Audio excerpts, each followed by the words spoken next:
Khammakani, welcome to Jaipur, welcome to my talk. Rajasthan, is very close to my heart. I spent 4 years of my college time in Pilani, which is just 200 kilometers from here. Good memories from that talk.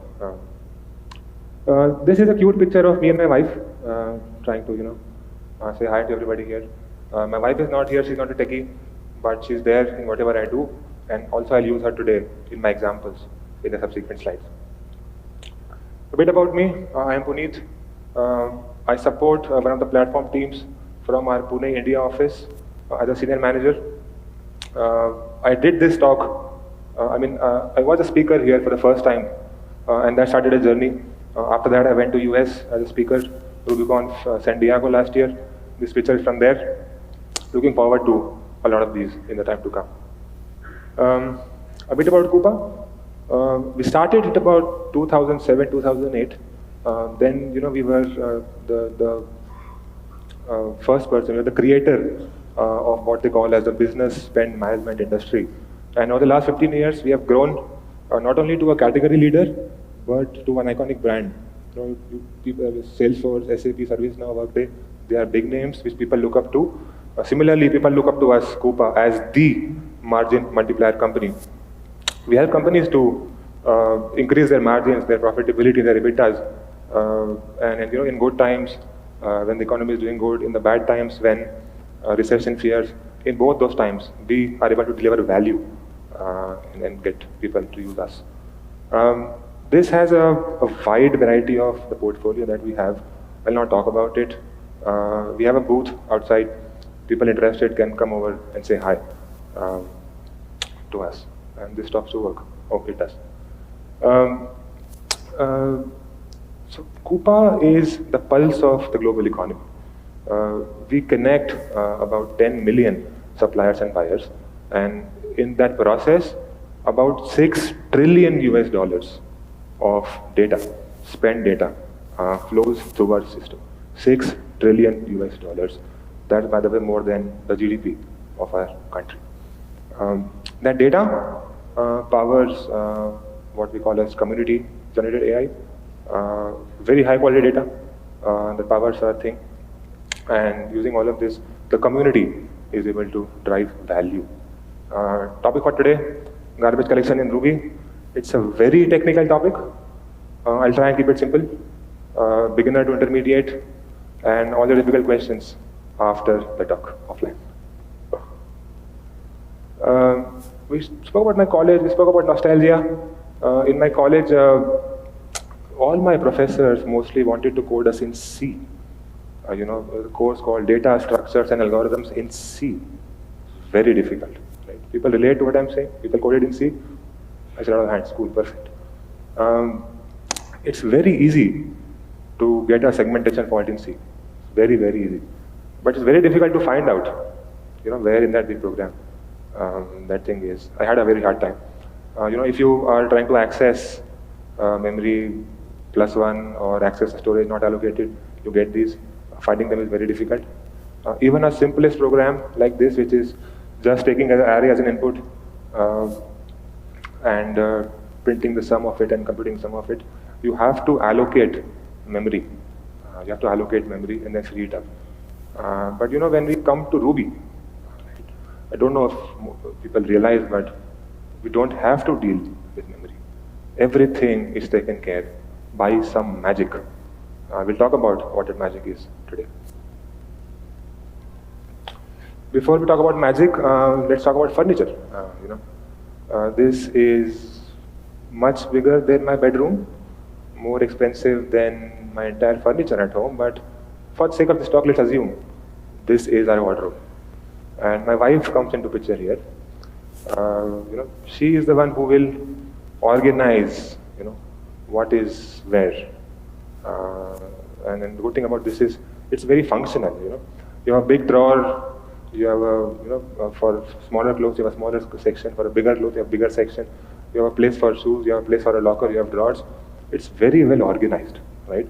And then my wife, she's the one who decides. This is the stuff that you need more. You keep it here. The stuff you don't need, keep it in some like cold storage. This is the stuff which is aging and needs to go away soon. So she'll compute the age and discard it. What to buy, when to buy, she'll tell us. So she is the person, who does all of that. And in case of some external events like Diwali, Safai, I don't know how many of you relate to this, but we do Diwali Safai, right? And this year she came up to me to say, you clean this up this time. I was like, I cannot. I'll mess it up. She said, why? So I told her, because you know what is where, you know the age, you know what to discard, you know what to keep. If I do it, I'll entirely mess it up. And then she understood that. And then she took it as a challenge for herself to clean this. The point I'm trying to make here is there should be one person who understands, how the storage is, how it is organized, what is old, what is new, what needs to be kept, what needs to be removed. She's my wife in my case, but in case of Ruby, that is the garbage collection module. It doesn't work. It does. Yeah, it does. The GC module, right? The name is a bit tricky. It says garbage collection, but it is a complete memory management tool. A complete memory management tool. It does allocations. It does reallocations. Some of OS concepts to revise. Our value for Ruby is the basic data structure where things are stored. Flag, and then the class, and then the last part of it. If it's a string, it can fit in. It is completely stored here. But if it's a big object, it cannot be fit in here. So it will be stored externally somewhere else on the heap, and we'll have a pointer to that stored in this object. A concept of fragmentation. Fragmentation is typically a concept where we have space, but because of not utilizing it effectively, we cannot store stuff. In this example, 50 KB is what we need to use. We have 55 KB, but we still cannot store it because it's fragmented. Size pools. To reduce the fragmentation in the memory, in 3.2, Ruby introduced something called as size pools. Before to this, the page used to have slots. All the pages and all the slots were of the same size. But in 3.2, Ruby made a change. And now some of them are 40 KB, some of them are 80, some are 160. They probably took inspiration from the wardrobe example that I showed. They had different sections, different sizes to effectively store. Probably that concept gets here in the variable width allocation. Now, how are objects allocated during the runtime? I'll take an example. This thing. Let's assume this is a page. This page has some free slots. This page has some full slots. So kind of linked list. The free list pointer points to the first empty slot. It points to the first empty slot. When regex is an object which want to come in, it comes in. The free pointer moves to the next slot.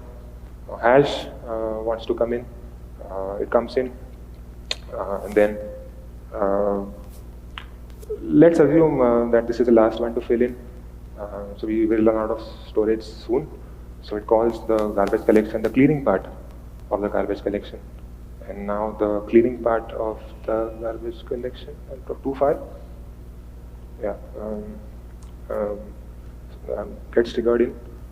Cleaning part of garbage collection is what something, it uses mark and sweep.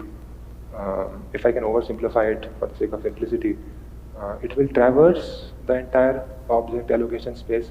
It will traverse the entire object allocation space to make a track of what is referenced and what is not referenced.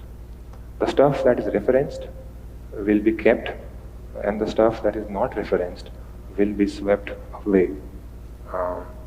And these are two different processes. Marking is a different process, sweeping is a different process. Ruby has to make sure that only the objects which are not accessible are deleted. Else it will cause a segmentation fault, right? And it never happens in Ruby. How? Magic is because things are stop the world. So the cleaning part of the garbage collection is stop the world. What it means, I may be running, I get a trigger, stop. I freeze. I don't move. Till, it's like something like statue from my school days. So till the mark and sweep completes, The Ruby program, it may be doing whatever it was doing, it stops, it pauses, and to make way for mark and sweep, so that there are no rest conditions, so that we don't accidentally delete what is the reference. Stop the work. Marking in Ruby is done via this tri-color marking algorithm. Again, a very complex one. I'll oversimplify this for the sake of this. All objects start as white. All objects start as white. When we start with the root node. We start with the root node. We traverse either a breadth first or a depth first, depends. But we traverse. While we are traversing, as you see in the slide, the gray object is being traversed. It stays gray till we have traversed the entire tree. An object stays as gray. From this gray, it will turn to black. So everything starts white, some of them go gray, and some of them turn black. The black ones are referenced, so they will not be swept away. The white ones are unmarked, they are not referenced, they'll be swept away. How? This is a page. Some empty objects, some filled objects, some black, which are referenced, and some white, which are not referenced. So we'll traverse through the entire page and delete the white ones because they are not referenced. Compaction. To reduce fragmentation, people can, if they want to, call compaction. Something like this, you see, can be turned to something like below by compaction. Optional thing, some people use it, some people don't. But compaction helps to effectively use storage. Garbage collection, historically and even today, at times gives some performance issues. It's the very, very important part of the application, very, very important part of the process. But if it triggers between the process, if it triggers in between a request, if this triggers in between a background job, it will increase the time of that request. And hence we want to keep the GC time to minimal. A lot of optimizations have gone in Ruby over the last few years in this space. One of them is generational GC. It is based on the philosophy that young objects are more likely to die sooner. Young objects are more likely to die soon, and the old objects will more likely to stay for a long time. And it's also very logical because if you boot up the Rails server, right? You boot up the Rails server, all the classes you need, all the config that you need, it's loaded. It stays in memory forever, right? And then there's a request. That request comes in, and it allocates some variables. After the request, they should ideally be all gone, unless there's a memory leak, which I assume will not be in most cases, unless you have one, should not be. So the memory, the new memory that's allocated in the request should automatically go away. So this generational GC tries and split it into two logical chunks. One is the young generation, like some of the 2021 guys here, and the older generation, maybe somebody like me. Right?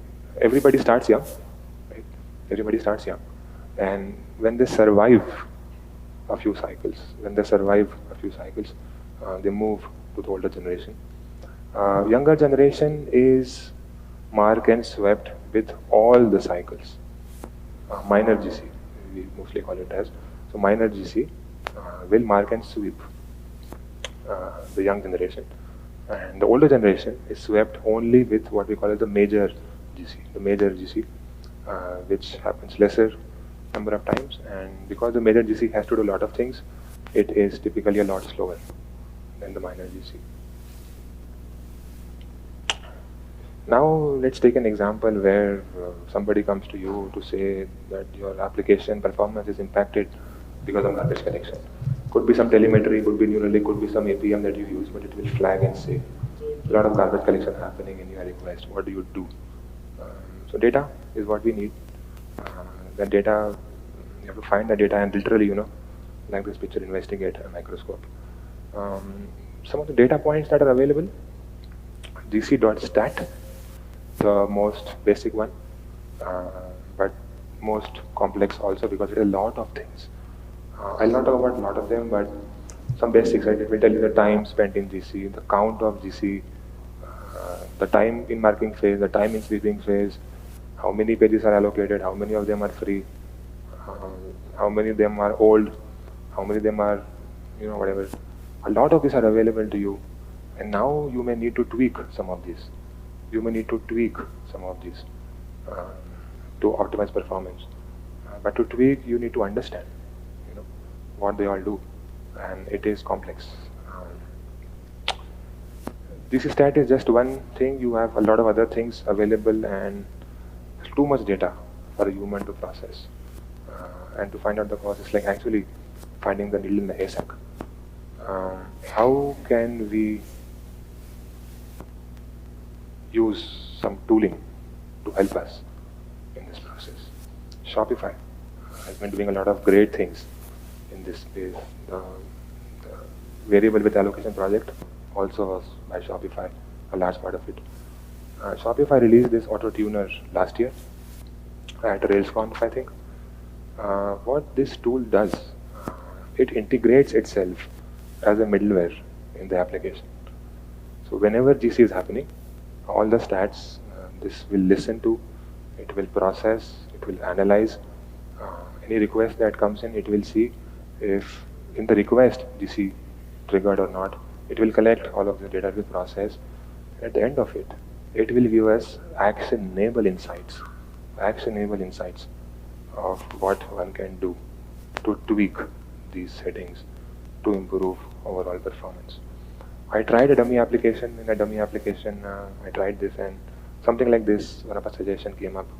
It says a lot of minor GC cycles happening in your stuff. Try and tweak this value, as it says. Try and tweak this value to reduce the number of minor GC cycles.